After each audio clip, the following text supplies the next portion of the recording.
Hi, I'm Cheyenne Schroeder, Assistant Editor of the Hutchinson News. Today we're talking to different candidates affecting our readers here. So first of all, tell me your name, where you're from, what are you running for? My name is Steve Watkins. I'm from Topeka. I'm running for 2nd Congressional District, U.S. House of Representatives. Okay, why the U.S. House? Well, thanks for having me, Cheyenne. It's an honor to be here. But I'm running for the U.S. House because it debates, legislates, and regulates and influences international affairs. I've spent about 8 years of my career outside of the U.S. in conflict environments, mainly Iraq and Afghanistan. I've been to about 75 different countries, and so I'm passionate about the U.S.'s presence on the global stage, most particularly with regards to energy and security.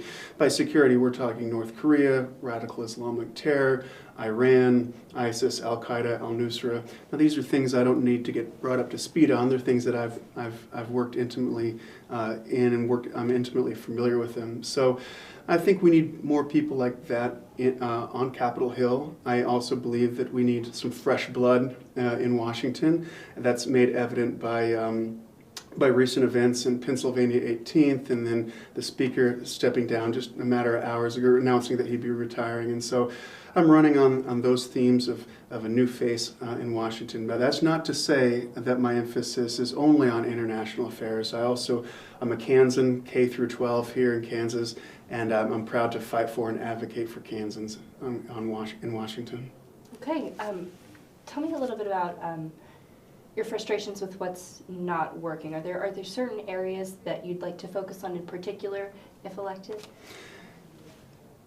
I believe that the younger generation needs to be rejuvenated, and we need to revitalize and really look at where we're putting our emphasis.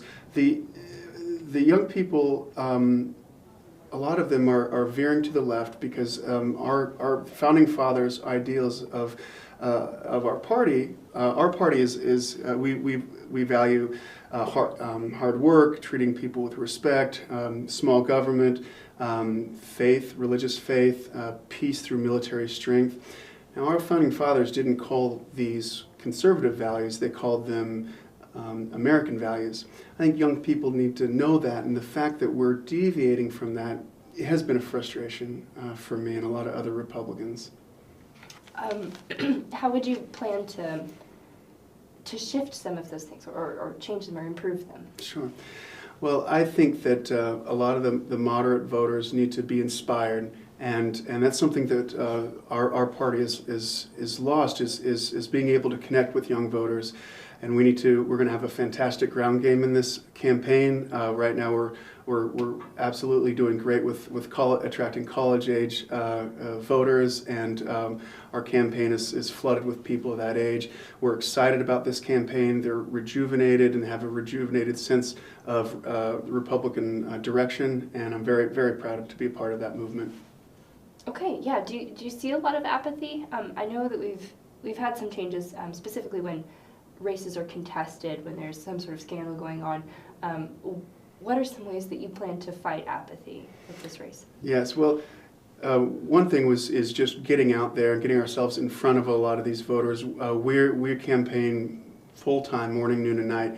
Been to all the colleges, or at least plan to visit all of the colleges, and really having a lot of good interface with young voters, telling about what classic republicanism is about and how those values can be used to help solve the challenges of the 21st century.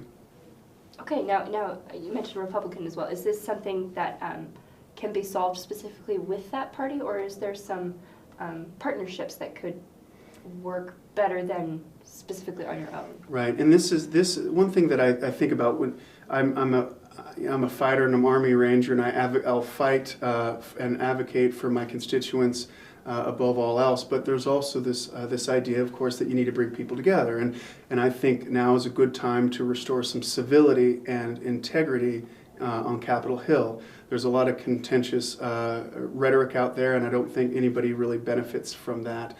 And so one thing that I did in Iraq and Afghanistan Iraq in particular, is I brought Sunnis and Shiites together in one organization. I got them working together. I was advised and told that you'll never be able to do that. Not only did I do that, and I was proud to do that, but I took it one step further, and then within a year or so I had females integrated in key leadership positions throughout my organization. I was proud of that, and with them it took some growing pains, and some people couldn't be convinced that that was the best solution, but it was for the country and for our cause over there. I'm proud of that accomplishment, and so I have a track record of bringing people together when that's what's best for the mission, and also a track record for fighting tooth and nail when that's what's called for. Okay. Well, hey, thank you so much for speaking with me today. Thank you, Cheyenne. Thanks for having me. Thank you so much for watching.